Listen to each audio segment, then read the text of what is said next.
আমাদের শিক্ষামূলক চ্যানেল অগ্রণীতে তোমাদের সবাইকে স্বাগত জানাচ্ছি। আশা করি তোমরা সবাই খুব ভালো আছো। আমি আগের দিন তোমাদের আবহমান কবিতা পড়িয়ে বুঝিয়ে তার এমসিকিউ মার্কস 1 এবং মার্কস 3 গুলো আলোচনা করেছিলাম। যদি সেগুলো তোমাদের দেখা না থাকে এই বাটনে ক্লিক করে ওগুলো দেখে নিতে পারো। আজকে আমি মার্কস 5 নিয়ে আলোচনা করব, কিছু সম্ভাব্য প্রশ্ন নিয়ে, যেগুলো আসার মতো বা যেগুলো পড়লে তোমাদের নলেজ আসবে ভালো, সেই ধরনের 5 নম্বরের প্রশ্ন তোমাদের আমি আলোচনা করব।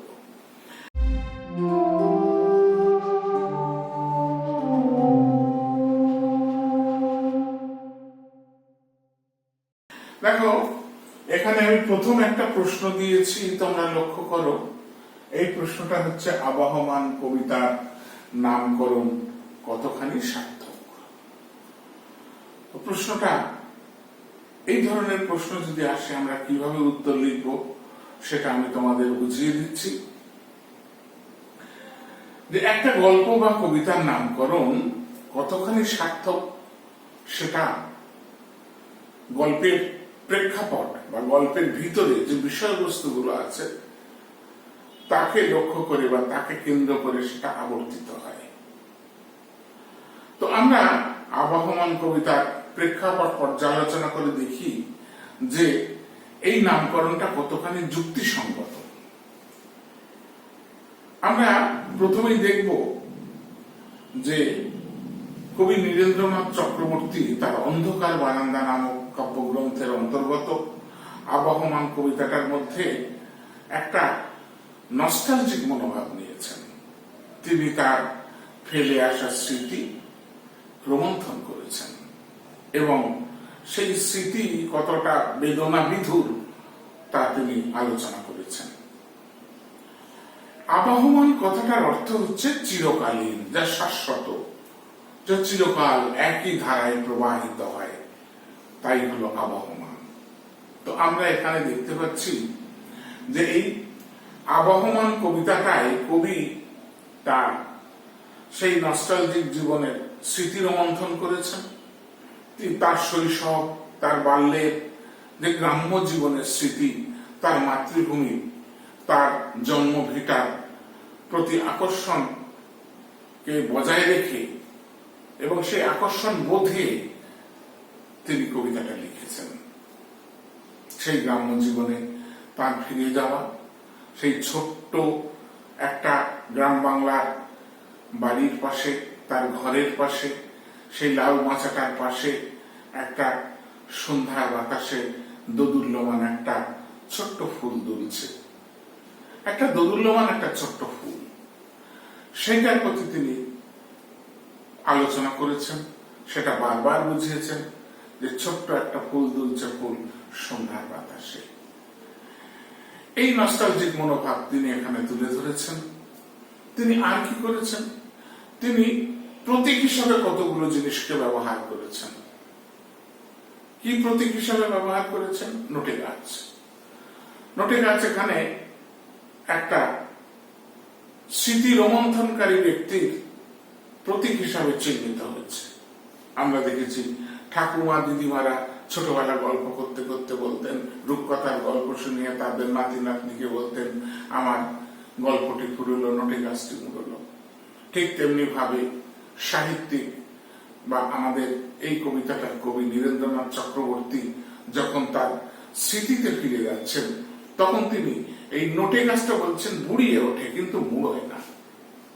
মানে কর্মজীবনে মানুষ যখন প্রবেশ করে, তার আবাল্যের জন্মভিটা এবং তার ছোটবেলার সেই স্মৃতি তার জীবন থেকে কিন্তু ফিরে চলে যায় না। তিনি চলে এসেছেন হয়তো শহর জীবনে বা নগর জীবনে, সেখানে তার শিক্ষা, তার কর্মজীবন এখন প্রবাহিত হচ্ছে একই ধারায়, কিন্তু তার কিন্তু মাঝে মাঝে অবশ্যই মনে পড়ে তার সেই ছোটবেলার শৈশবের স্মৃতিগুলো বারবার সেখানে মনে পড়ে।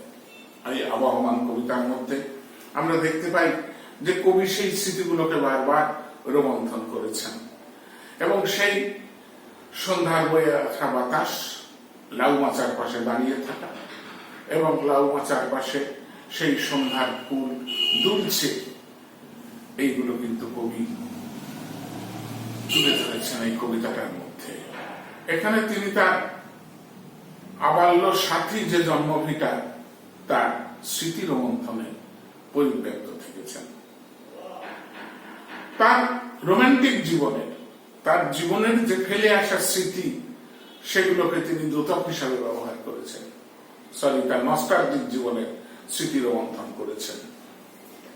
তো আমরা কবিতাটার সেই জায়গাগুলো দেখলে বুঝতে পারি যে কবিতাটা আবহমান, মানে যা চিরকালীন। একটা মানুষ তার চিরকালীন যে ইচ্ছা সেটা কখনো ফুরিয়ে যায় না, তার বাগান থেকে কখনো কুন্দ ফুলের হাসি হারিয়ে যায় না। কবি এখানে কুন্দ ফুলের শুভ্রতার সঙ্গে তার হাসির সঙ্গে এই স্মৃতির মন্থনের কিছুটা যোগ সাজস সমন্বয় সাধন করেছেন বা যোগ সাজস করেছেন, সেটাও আমরা দেখতে পাই। তাহলে এই সমগ্র কবিতাটার মধ্যে আমরা কি দেখছি, যে আবহমান মানে যা চিরকালীন, মানুষের মনের মণিকোঠায় থাকে, তা কখনো হারিয়ে যায় না, তা কখনো ফুরিয়ে যায় না। তাই কবিতাটার নামকরণ যে আবহমান, চিরকালীন, এটা অত্যন্ত তাৎপর্যপূর্ণ হিসাবে পরিগণিত হয়েছে। তাই কবিতাটার নাম উপযুক্তভাবেই সার্থক হয়েছে। আমি পরের প্রশ্নে আসছি। এবার আমি তোমাদের পরের একটা প্রশ্ন দেখো লিখেছি, এই প্রশ্নটার পর্যালোচনায় আসবো। আবহমান কবিতায় যে চিরকালীনতার কথা বলা হয়েছে তার সংক্ষেপে আলোচনা করো। প্রশ্নটার দিকে লক্ষ্য করো। আবহমান কবিতায় যে চিরকালীনতার কথা বলা হয়েছে তার সংক্ষেপে আলোচনা করো। আমরা কি দেখতে পাই? কবি নীরেন্দ্রনাথ চক্রবর্তী তার অন্ধকার বারান্দা কাব্যগ্রন্থের মধ্যে আবহমান নামক যে কবিতাটা আমাদের পাঠ্যসূচির অন্তর্ভুক্ত, সেখানে আমরা একটা মানব জীবনের চিরকালীন প্রদীপ্ত অবস্থাকে তার পিল সুজে জাজ্বল্যমান দেখতে পাই। আমরা দেখতে পাই যে কবি সেখানে এক নস্টালজিক মনোভাব নিয়ে একদম তার শৈশবের স্মৃতিতে ফিরে গেছেন। তিনি বড় হয়েছেন যে জন্মভিটায়, যে গ্রাম্য জীবনে, সেখান থেকে তিনি চলে এসেছেন তার কর্মজীবনে, নগর জীবনে, শহর জীবনে। সেখানে একঘেয়েমি জীবনের ছোট্ট পরিসরের মধ্যে তাকে বারবার ব্যথিত করেছে, বেদনাতুর করে তুলেছে সেই মাতৃভূমি। সেই মাতৃভূমি তাকে দুরন্ত ভাবে আকর্ষণ করেছে। তাই তিনি লিখছেন সেই দুরন্ত একগুঁয়েটার কথা উনি বলছেন। সেই দুরন্ত একগুঁয়ে কে? তার জন্মভিটা, তার মাতৃভূমি। সে বারবার তাকে আকর্ষণ করেছে। তো এখানে আমরা কি দেখতে পাচ্ছি? যে কবি সেই তার ছোটবেলার লাল মাচাটার পাশে গিয়ে দাঁড়িয়েছেন। এগুলোকে তিনি প্রতীক রূপে ব্যবহার করেছেন। তার নদী, শান্ত হাওয়া, লাউ মাচা, নোটে গাছ, কুন্দ ফুল, এগুলো কবিতাটার মধ্যে প্রত্যেকটাই একটা মানুষের নস্টালজিক জীবনের প্রতীক রূপে কবি চিহ্নিত করেছেন। তো আমরা লাউ মাচাটার পাশে গিয়ে কবি দাঁড়িয়ে সেখানে সন্ধ্যার বাতাসে দোদুল্যমান ফুলটার, ছোট্ট ফুলটার প্রতি ইঙ্গিত জ্ঞাপন করছেন। তিনি কি দেখাচ্ছেন? যে সেই ছোট্ট ফুলটা এখনো দুলছে সন্ধ্যার বাতাসে। আজও যদি মানুষ তার সেই শৈশবের স্মৃতিতে ফিরে যায়, তার জন্মভিটায় যদি যায়, সেখানে সে দেখতে পাবে কিভাবে সন্ধ্যার বাতাসে সেই ছোট্ট ফুলটা দুলছে। সে দেখতে পাবে। কবি আরো কি প্রতীক ব্যবহার করলেন? যে মানব জীবনের মনের মধ্যে বারবার সেই স্মৃতিগুলো ফিরে আসে, আবার সেগুলো কিছু দিনের জন্য হয়তো বা কিছু সময়ের জন্য চাপা থাকে কিন্তু নষ্ট হয়ে যায় না। তাই উনি বলছেন নোটে গাছটা বুড়িয়ে ওঠে কিন্তু মুড়োয় না। নোটে গাছটা কখনোই মুড়িয়ে যায় না, নষ্ট হয়ে যায় না, স্মৃতির আলোয় উদ্ভাসিত হয়ে ওঠে। স্মৃতি রোমন্থন করার সময় সেই ছোটবেলার দিনগুলো কবি এগুলো খুব মর্মস্পর্শী ভাবে প্রত্যক্ষ করেছেন এবং উনি দেখতে পাচ্ছেন যে প্রত্যেকটা মানুষের চিরকালীন জীবনের এই দশায় মানুষ উপনীত হয়। তার সেই ছোটবেলার বাগানের কুন্দ ফুলের হাসি আজও তার স্মৃতির মণিকোঠায় উঁকি মারে। সেই দুরন্ত একগুঁয়েটার দুরন্ত পিপাসা, কি পিপাসা! মানুষ যেমন তৃষ্ণার্ত হলে পিপাসা আতুর হয়ে পড়ে, তেমনি ভাবে মানুষ যখন স্মৃতি রোমন্থন করে, তার আশৈশব জীবনের স্মৃতিকে বারবার তার মনের মণিকোঠায় করাঘাত করে নিয়ে আসতে চায়, তখন কবি দেখতে পান যে সেই স্মৃতি বারবার তার কাছে ফিরে আসছে। সেটা কুন্দ ফুলের শুভ্রতার হাসির মতো উদ্ভাসিত হয়ে উঠছে। তাই কবি সেই ছোটবেলার গ্রাম্য জীবনের পরিসরে আবার ফিরে যেতে চান এবং প্রতীক রূপে ব্যবহার করেছেন প্রত্যেকটা মানুষের এই চিরকালীন অবস্থা, এই চিরায়ত চিরন্তন অবস্থা কখনো নষ্ট হয়ে যেতে পারে না। এ মানুষের এক চিরন্তন ধারা প্রবাহ, যে ধারা প্রবাহ খুব ব্যঞ্জনাময় ভাবে কবিতাটার মধ্যে ব্যক্ত করেছেন। তাই আমরা সমগ্র কবিতাটা পর্যালোচনা করলে দেখতে পাবো যে এখনো সন্ধ্যার বাতাসে সেই ছোট্ট ফুলটা দুলছে লাল মাচার পাশে, সেই ছোট্ট ফুলটা এখনো সন্ধ্যার বাতাসে দোদুল্যমান। এই চিরকালীন অবস্থাটা কবিতার সমগ্র কবিতাটার মধ্যে পরিব্যক্ত করে তিনি আমাদের সামনে এক দারুণ রূপচিত্র প্রতীক রূপে উপস্থাপিত করেছেন। সুতরাং আমরা এটা পরিষ্কার ভাবে বুঝতে পারছি। এইভাবে গুছিয়ে সুন্দরভাবে তোমরা কবিতাটা লিখবে, লিখলে দেখবে অবশ্যই ভালো নাম্বার পাবে। আমি প্রশ্নগুলো লিখে এই প্রশ্নের উত্তরগুলো মুখে আলোচনা করে দিচ্ছি, আশা করি তোমরা সুন্দরভাবে লিখতে পারবে। আমি পরের প্রশ্নে দেখো, আমি পরের একটা প্রশ্ন 3 নম্বর প্রশ্ন লিখলাম। এখানে কবিতার দুটি চরণ উদ্ধৃত করা হয়েছে। তেমনি করে সূর্য ওঠে, তেমনি করে ছায়া, নামলে আবার ছুটে আসে শান্ত নদীর হাওয়া। লাইন দুটো খেয়াল করো। তেমনি করেই সূর্য ওঠে, তেমনি করেই ছায়া, নামলে আবার ছুটে আসে শান্ত নদীর হাওয়া। এখানে সূর্য ওঠা ও ছায়া বলতে কি বোঝানো হয়েছে, আর পংক্তি দুটি তাৎপর্য বিশ্লেষণ করো। এখানে দেখো নাম্বার ডিস্ট্রিবিউশন আছে, এগুলো যদি প্যারা করে দুটো প্যারায় বিভক্ত করে লিখতে পারো নাম্বারটা ভালোই পাওয়া যাবে। 2+3 এখানে আছে দেখো। তাহলে প্রথম অংশে আমাদের 2, পরের অংশে আমাদের 3 তাৎপর্য বিশ্লেষণে। তো এইগুলো কিভাবে লিখতে হবে দেখো। আমরা আবহমান কবিতাটা কবি নীরেন্দ্রনাথ চক্রবর্তীর অন্ধকার বারান্দা কাব্যের অন্তর্গত, এটা আমরা জেনেছি। এটা লিখতে হবে এইভাবে। এখানে সূর্য ওঠা ও ছায়া বলতে কি বোঝানো হয়েছে?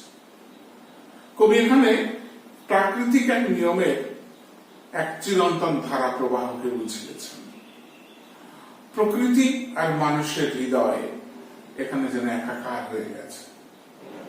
প্রত্যেক দিন যেমন সূর্য ওঠে এবং ধীরে ধীরে সে যখন অস্তমায়িত হওয়ার পথে, দিগন্তে মিলিয়ে যাওয়ার পথে আসে, এই যে তার পরিক্রমা, এই পরিক্রমাটায় সে ছায়া ফেলতে ফেলতে যায়, সে ছায়াগুলো সরে যায়।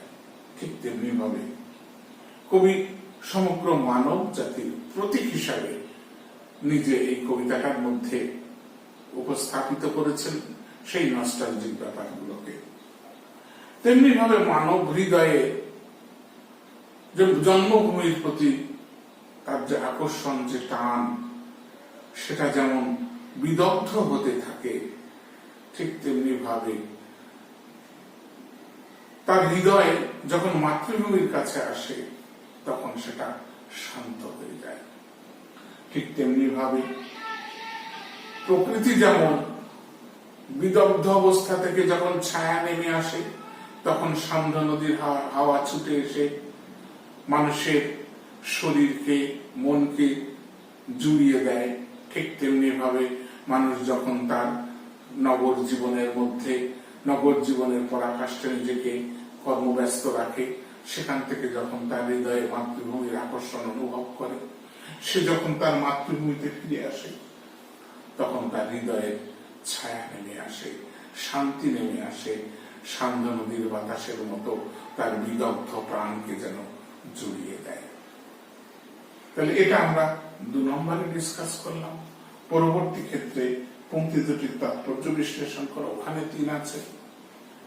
এইবার প্যারা চেঞ্জ করে আমরা সেটা লিখব, পংক্তি দুটির তাৎপর্য বিশ্লেষণ। তেমনি করে সূর্যকে তেমনি করে ছায়া নামলে আবার ছুটে আসে সান্ধ্যা নদীর হাওয়া। সমগ্র কবিতার প্রেক্ষাপটে আমরা এই পংক্তি দুটিকে খুব তাৎপর্যপূর্ণ ভাবে দেখতে পাই।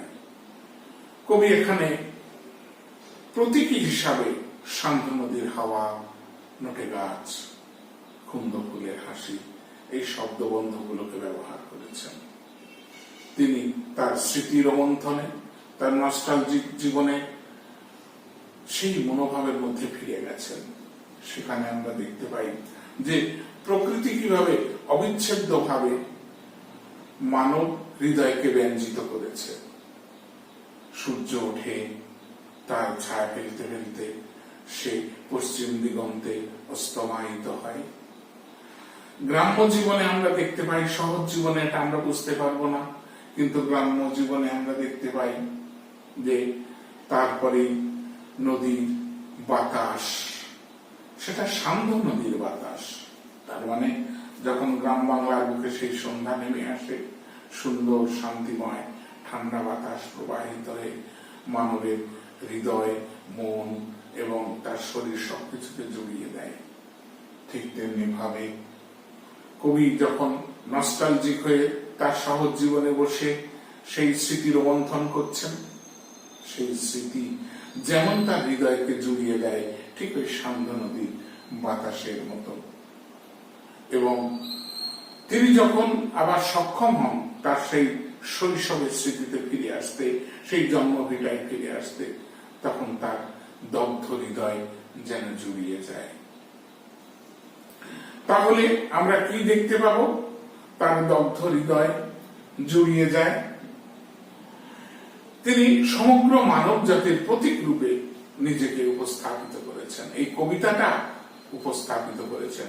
এ যেন সমগ্র মানব জাতির প্রকৃতি সত্তা এবং মানব আত্মার এক অন্তর্লীন অবস্থা। সেই অন্তর্লীন অবস্থাকে কবি এই চরণ দুটোর মধ্যে ব্যক্ত করেছেন।